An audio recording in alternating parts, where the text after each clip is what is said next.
Idol, okay ba yung raw chicken protein kesa sa cooked chicken protein? Mahirap kumain ng mga hilaw kasi hindi mo alam kung nagkaroon niya ng virus, maganda yung packaging niya. Mahirap kumain ng raw, kailangan sure ka na malinis.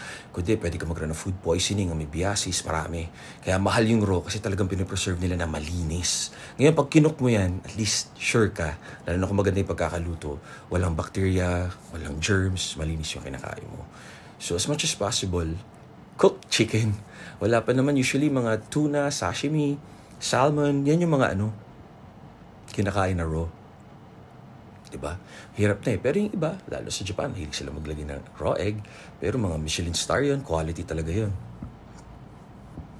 Dati nausing nilalagay yung hilaw na itlog sa soft drinks sila. So, naabutan ko yun, pampalakas daw.